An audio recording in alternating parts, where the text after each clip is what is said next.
অন্য মেয়েদের দিকে তাকায় তাকায় সময় নষ্ট করো।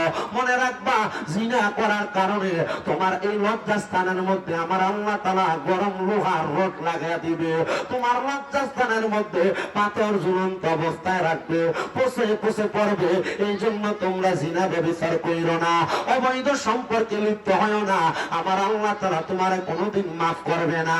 এ মুসলমান, বনি ইসরাইলের ওই ব্যক্তি ডাক দিয়া কয়, জগতের মানুষকে আমার চাচাতো বোনটার প্রতি আমার বড় আকর্ষণ ছিল। আমার মনটা চাইছে আমি যদি আমার চাচাতো বোনটার একটা রাত্রের জন্য পাইতাম, আমি তার সঙ্গে আদর সোহাগে সময় কাটাইতাম। ও আল্লাহ, আমার একটু সুযোগ করে দেন না। আর আমি ডাক দিয়ে বললাম, আল্লাহ রে, এমন টাইমে দেখলাম আমার ঘরের সামনে আমার চাচাতো বোন আইসা দাঁড়ায় রইছে। আমার ডাক দিয়ে কয়, ভাই আমার 100 দিরহাম ধার লাগবে, হাওলাত লাগবে, দেন না গো। আমারে আপনি 100 দিরহাম দেন। আমি আমার চাচাতো বোনকে প্রস্তাব করলাম, এ চাচাতো বোন, আমি তোমার 100 দিরহাম দিতে রাজি। বলে কোন শর্ত?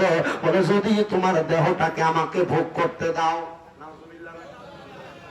যদি তোমার দেহটা 100 দিরহামের কারণে আমার ভোগ করতে দাও। চাচা তখন ডাক দিয়ে কই, ভাইজান আপনি যদি চান ভোগ করতে পারবেন, তবে আপনি এখন আমার 100 দিরহাম দিয়ে আমার বিপদটা সারাইয়া দেন। এবার চাচা বোনের কথাটা শুই না, ভাইজান 100 দিরহাম দিয়া দিলাম। পরের দিন রাত্রবেলা আমার চাচাতো বোন আমার ঘরে আসছে।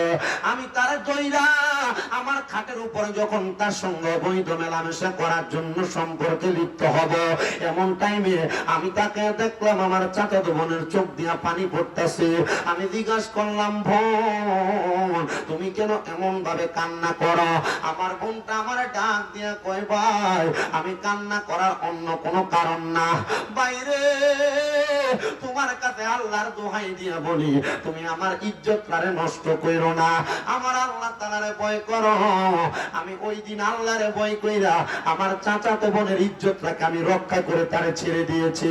ও আল্লাহ, আমার জীবনে আর কোনো ভালো কাম নাই, এই ভালো কামটার উসিলায় তুমি আমারে মাফ করে দাও।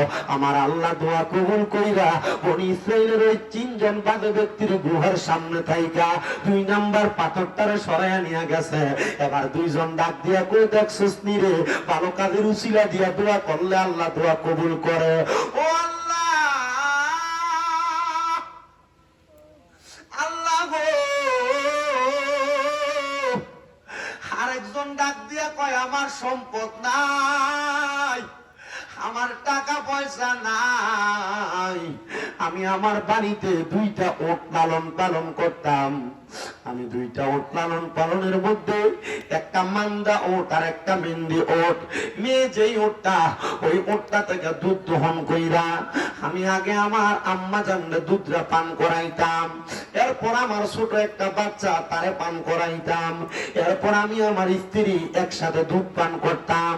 আমার মারে দুধ পান করানো ছাড়া ওই দুধ আমরা পান করতাম না। একদিন আমার আম্মা জানকে আমি অপেক্ষা করতে বইলাম।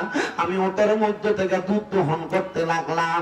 দুধ দহন কইরা গরম করে আমার মার কাছে আনতে আনতে আমি তাকে দেখলাম আমার মা ঘুমায় গেছে। আমি আমার মারে ঘুমন্ত অবস্থায় দেখা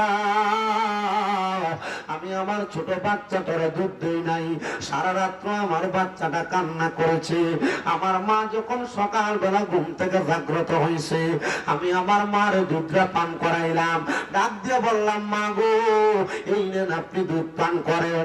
আমার মা দুধ পান করার পরে আমি আমার ছোট বাচ্চাটারে পান করাইছি, আমার স্ত্রীরে পান করাইছি, তারপর আমি দুধটা পান করছি।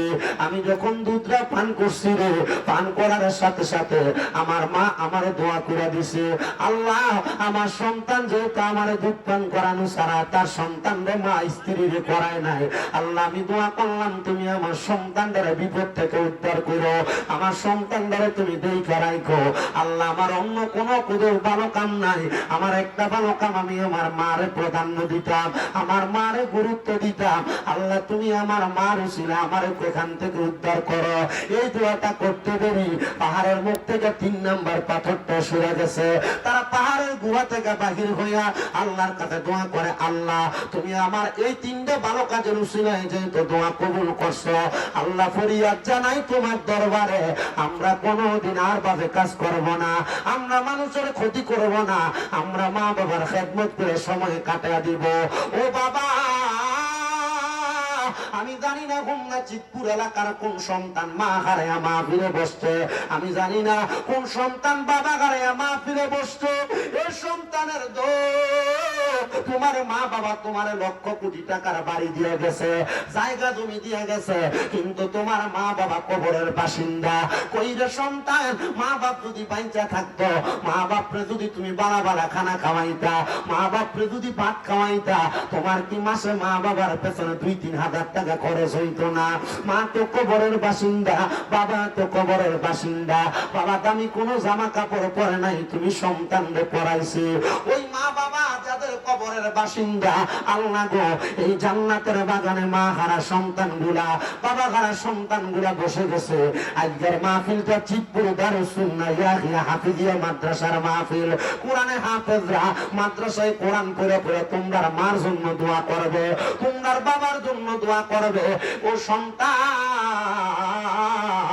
তোমার মা বাবা তোমার লাখ লাখ টাকার ক্ষেতের জায়গা বাড়ির জায়গা দিয়ে গেছে, আসুনিরে একটা সন্তান এই চিতপুর দারুস সুন্নাহ ইয়াহিয়া হাফিজিয়া মাদ্রাসার জন্য 50,000 টাকা আল্লাহর হস্তে দান করে দিয়া যাইবা।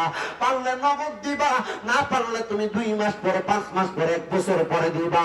একটা সন্তান যদি থাকো 50,000 টাকা দেওয়ার মতো দেও না। একটা সন্তান হাতটা বাড়াইয়া মাহফিলের যিনি প্রধান বক্তা আল্লামা পীর মুফতি গিয়াসউদ্দিন তাহিরি হুজুরে চলে আসছে, অল্প কিছুক্ষণের মধ্যে হুজুর স্টেজে চলে আসবে। একটা সন্তান হাতটা বাড়াইয়া কোন হুজুর আমার মা নাই আমি দোয়া চাই, আমার বাবা নাই আমি দোয়া চাই, আমি দান করব 50,000 টাকা। আসেননি একজন হাতটা বাড়াইবেন। মনে রাখবারে এ চিতপুরের বাবা আসাখিও হাবিবুল্লাহ দানকারী হলো আল্লাহর বন্ধু। 50,000 দেওয়ার মতো অনেক সন্তান আছে, বলে হুজুর আমার টাকা আরো বাড়ে, 1 লাখ আরো বাড়ে, 5 লাখ আরো 10 লাখ তো বাড়ে বলে গেলে শুরু। আপনারা তার মানে বোঝা যায় যদি 50 থেকে এটা 1 লাখ আর 2 লাখ 5 লাখ পর্যন্ত বাড়ে, 10 লাখ দেওয়া বিলারও আছে এলাকায়। আর আমার দূরে কোন এই সম্পদের মালিক যে তারা হয়েছে, আপনারা কি হিংসা লাগে নাকি? আপনি সম্পদের মালিক হন নাই, যে হয়েছে তার লাগে বেশি করে দোয়া করবেন। মারহাবা দূরে কোন, আর দূরে কোন মারহাবা। মা গো দেখছেন, এখনই বুঝবেন টাকাওয়ালা চিতপুর কম না বেশি। একটা জোরে তাকবীর হবে, নারে তাকবীর, নারে রিসালাত। আল্লাহ কবুল করে মঞ্জুর করুন। মাহফিলের সম্মানিত প্রধান মেহমান জনাব মোহাম্মদ সিদ্দিকুর রহমান সাহেব, চিতপুর নিবাসী, উনি মাদ্রাসার জন্য দান করবে 5 টন রড। জোরে মারহাবা কয় না? আল্লাহ দিছো দন দিও মন,